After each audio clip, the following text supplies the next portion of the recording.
spoken on the topics faith, family and freedom in Cuba, Belgium, Brazil, Congo, UK and all over the USA to crowds from 14 to 40,000. International leadership speaker, trainer and coach.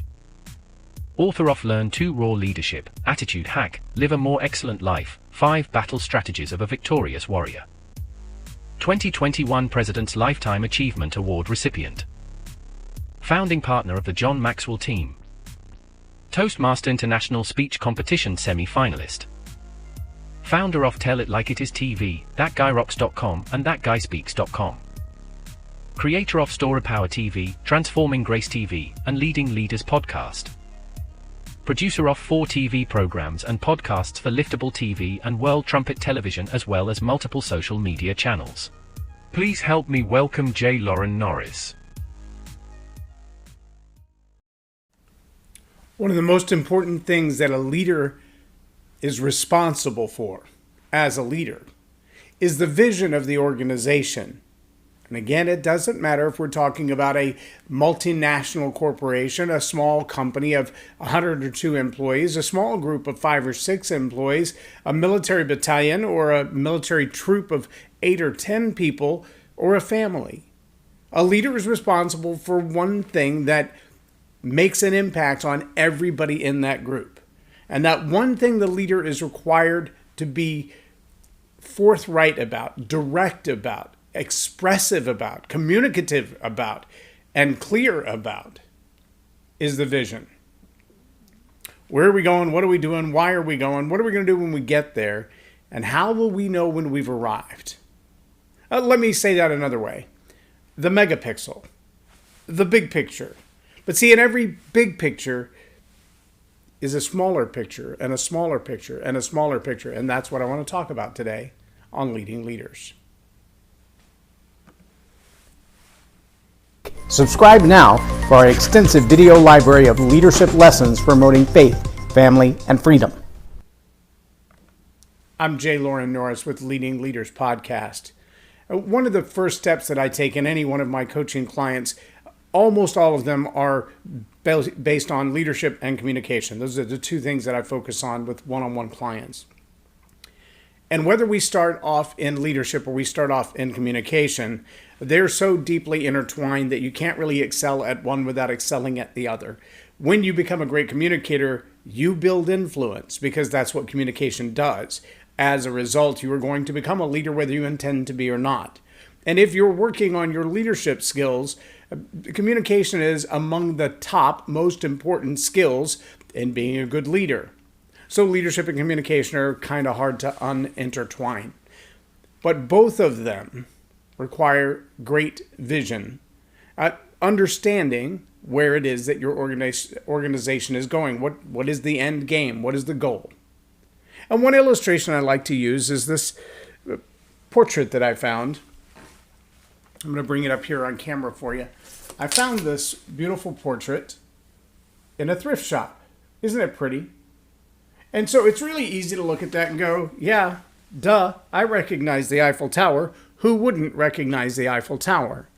And it's really easy to say, based on that picture, okay, well, if that's our goal, if that's our target, then we know we're going to Europe.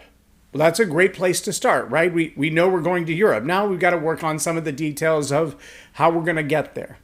And so from a grand scheme of things, the large picture, the big picture, our destination is Paris.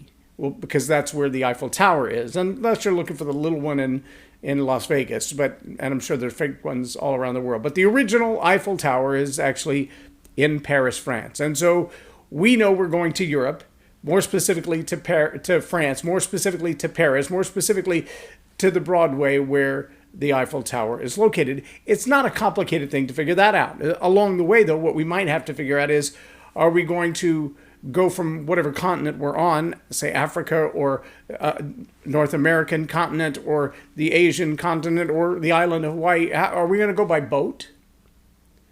Because unless you're already in Europe, you can't drive to get there. So you're going to go by boat, you're going to go by plane. And how many people are taking with us? Are we taking the whole team? Or are we taking a small team? And see, these are the little steps that feed into the vision to say, well, that's our destination. The Eiffel Tower is our destination. That's where we want to go. That's the picture we want to see when we arrive. We want to smell the air of Paris. We want to feel the climate of Paris. We want to be in the excitement and the joy that is gathering at the foot of the Eiffel Tower and taking those obnoxious selfie pictures where you're trying to look down at your phone and look up at the top and get your face in the top of the Eiffel Tower in the same picture. That's our goal. But we've got to work out every detail of the steps between here and there to get there. One of the other things that I notice in working with a lot of my clients, though, is that the why kind of gets lost. Well, now that we know that the Eiffel Tower is our destination and that we're going to have to get to Europe, more specifically to France, more specifically to Paris to see the Eiffel Tower, then why are we doing it? And the why really is a big deal because it is the motivation that causes people to say, not just, hey, I'd like to see the Eiffel Tower, but every day that I show up and work on tickets to get on the boat. Or, let's say you're in Missouri, you got to figure out how to get to the boat in the first place. Or if you're going to fly, is there an international airport that'll take you directly? Or how many connecting flights do you have to have? And how much luggage can you take on board? And what's the weight limit? And what are we taking with us? And what are we going to do when we get there? All these little fine details require a whole lot of work, a whole lot of forethought, a whole lot of expense. And it's easy when you've got a big picture that is that far out. When you look at the timeline, you begin to lose your motivation and think, yeah, Paris in 3 years, and the Eiffel Tower in 36 months, in 160 weeks. Holy cow, that's forever. Some people don't even stay in a job long enough to see some process like that come to fruition. So now we got to talk about what motivates people to do that. And as Simon Sinek says, it's the why. It's the why that motivates people, helping them understand why are we doing that. But let me go one step further than that. For years, I've been in marketing, and everybody says the riches are in the niches. You've got to be able to, scope it down until you know who your ideal client is. And when you've got that ideal client, you probably have a pretty good idea of their avatar. You know what kind of job they've had, what kind of career goals they might have, what kind of education level they have, what demographic they are, where do they live, how much do they earn, what is their background, familial background or education background, their social background. And when you've got a pretty good picture of that, then you have an idea what language they speak, so to speak. And now you can talk to them in matters that are important to them. As Dale Carnegie says, in How to Win Friends and Influence People, always speak to the person in the terms of the other person's interests, because they really don't care about you. They care about themselves. That's a hard reality to get a grasp on. But if you're creating the picture, the megapixel, if you will, the large zoomed out picture of the Eiffel Tower that allows you to see everything from the foreground to the very tippy top, how easy is it to lose the people in the picture? See, you might not have even noticed there were people in the picture. It's a big picture, but see, there are people in the picture. Let me give you a little help there. See, there's people in the picture. You see the people in the picture? There's people right down there in the foreground. They're playing in the grass. Those people, they have lives, and those people matter, and those people should matter to your vision. Those people who are going to end up in the picture, they should matter to your vision. And see, part of the challenge we have as leaders is that we see once in our view, the old Andy Griffith way of framing the picture, once we see the Eiffel Tower in our view, we won. But we forget all of the people along the way who took us over that 160 weeks of preparation to get us to the Eiffel Tower. All the people who've done the daily work every day to show up and make whatever was necessary to make the journey happen. They've made that happen. They've done the work. They've crunched the numbers. They've driven the revenue. They've brought in the sales. They've made the logistical plans. And every one of those people, their lives, their families, they matter in that picture. See, for a lot of us, though, we create a vision that looks like an end destination. And we forget that when we get to that end destination, people want to ask themselves, where am I in your picture? If we have crafted a vision properly, all of those people who are our ideal clients, the people who fit within our niche, every one of them from the very beginning could see themselves in that picture. Now, I wasn't in this picture in the Eiffel Tower. I know that for a fact because the cars there are older than I am. And I also know that I've never personally been, although I've been in France, I didn't get to the Eiffel Tower. Because I know those facts for myself, I know I was not in that picture. But I'm sure there's someone who could look at that particular photograph and go, oh yeah, I was there that day. Kind of like on the grassy knoll when Kennedy was shot. When you drive through Dallas, and I've done this because my grandmother was literally on the grassy knoll on the day Kennedy was shot. She said it shocked her so badly she just sat down where she was and cried. She didn't run. She wasn't scared. She didn't think anybody was after her. She was just mortified with shock, and she sat down right there in the grass and cried. She wasn't actually on the grassy knoll side. She was on the other side of the street, but was an eyewitness to the whole thing. She's now gone. But in listening to her tell that story, if you had taken a snapshot of that moment, you might actually literally find her in that picture. That's mind-boggling to think of a major event like that in life and think, I didn't just hear about it or read about it in the history books. I was standing there when it was recorded. I'm in the picture. See, as leaders, we often create a vision, and we forget that there are people whose individual lives are impacted by that vision. I mean, when Steve Jobs stood on the stage and announced that they were bringing out the iPhone, I'm guessing that the iPhone had been in technological development. R&D had been working on it for months, maybe years. The iPod had already been released, and everybody had an iPod and knew what that was and knew what it was all about. But Steve Jobs made a very profound comment when he said, when we introduced the iPod, no one knew they wanted one. His vision went so far beyond, there was nobody who would say, oh yeah, I can see myself in that picture. I can see myself using one. I can see myself not being able to live without my little digital device. I couldn't make it a day without it because all of my businesses are run through that device. All of my family connects with me through that device. People that I know and care about all over the globe connect with me through that device. And if that device suddenly went away, the picture would change. Imagine if you had been a part of this picture, this Eiffel Tower picture, and you were to say, you know, when the Eiffel Tower came down, I don't have them developed yet. I haven't had the nerve, but I actually have photographs on 110 film where I went to a conference called the Folio Conference. It's about magazine publishing. It was in the fall of 1998. I personally, this guy right here, stood on the roof of the Twin Towers and took photographs from the roof of the Twin Towers across the river with my own camera. I stood there with a little Jewish girl from Canada that I met on the trip. We were both studying the same stuff.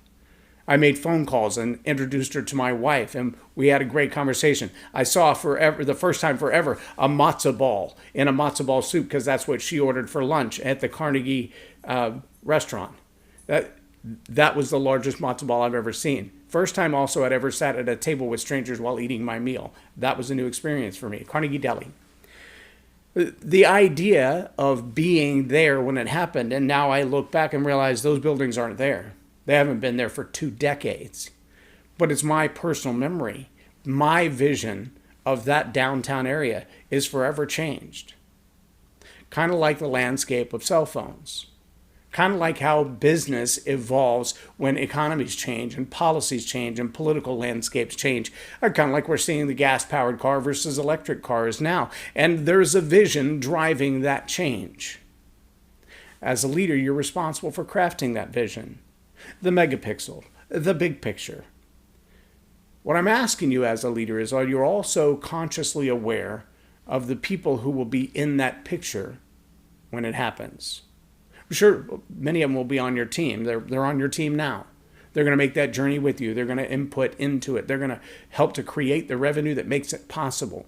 They're going to be part of the R&D team that discovers and rediscovers and researches and develops all the new technology that makes it possible for you to go forward. And they're going to require that your vision be detailed enough to see them in the picture. See, here's the ones who really care. The ones that you will serve. your customers, your clients, your patients. They want to know when they see that big picture that you've had them in mind all along, that you've created a vision that they could look at that picture and go, okay, I'm not in the one that was taken here. I'm not in this picture. That's not me down there, but it could be. In fact, I would love to stand right up here and take a picture of my own. I would like to be standing right here taking that selfie up at the top of the Eiffel Tower. I want to be in that picture. I want to be a part of it.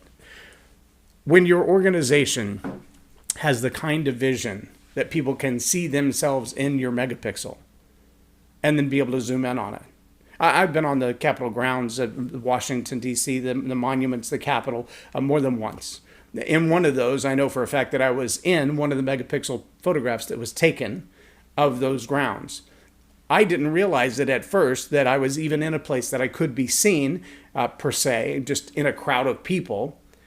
But my grandson recognized me and told my daughter, look, there's Poppy, he's on TV. And sure enough, when she pointed out the scene, I was able to go back to the megapixel that was posted on the web and find myself in that photograph. Because just like this photograph, the image is clear enough that if you know where you were standing on that day, you could probably go, oh, that's my aunt right there. You see my aunt? You wouldn't know her from anybody else. That's a dot. But yeah, my aunt was prone to wear white pantsuits, and she always went to the Eiffel Tower on Saturdays, and I could probably, if I went back far enough, I could figure out which Saturday that was that she wore her white pantsuit to go to see the Eiffel Tower. And if you were in the picture, you know you were in the picture. You could probably discern whether you were there that day or not. I can, on the day in question that I was in the megapixel. But I can remember, too, that I thought of myself as lost in a sea of people, that you couldn't pick me out of there if you tried. You wouldn't even know I was there. Who cares, right? Those kinds of observations, when we look at our business plans and our business goals and we draft the vision for our organization going forward, we have to ask ourselves, who's in that picture? Who fits in that picture? Is that our niche market? Can we identify our avatar? Have we selected them well enough to know who we serve and who we serve best? And if we have, then when we describe that picture, they can literally see themselves in the picture, even if they say, well, I haven't been there yet, but that's where I want to go. I haven't been to the Eiffel Tower yet, but if you're telling me that your process, your system, your methodology sees me as a customer arriving at the Eiffel Tower, I'm all in. Tell me what I have to do next. What do I have to spend? What do I have to invest? What do I have to do? What action do I need to take? Because that's the destination that I want. If you're crafting a vision for an organization, don't just create the final destination, so to speak, as an image that you can appreciate. Create that final destination and then ask your customers, can you see yourself in the picture? Do you see yourself arriving there? Do you feel like you want to also smell the air of Paris? You want to feel the atmosphere of the corner cafes and the small boutiques where everyone has their burnt cookies and coffee. And if the answer is yes, then we have a plan to get you there, and we can tell you how. And if that's not you, if a safari in Africa is more to your liking, there's another organization for that. If you'd rather go on a cruise, well, there's another organization for that. But if this is the destination you want, if this is what success will look like for you and make you ecstatically happy inside, then join us on this journey. We have a plan, and we can take you there. When you reach that level as a leader, you will have buy-in from your customers, buy-in from your teammates, buy-in from those who are going to invest in you to make it possible, from the R&D to the ROI investor. But you've got to have a picture so clear that they'll know it when they see it again, and they'll know that you've arrived there. I'm J Loren Norris with Leading Leaders Podcast for Tell It Like It Is TV. Have a blessed day.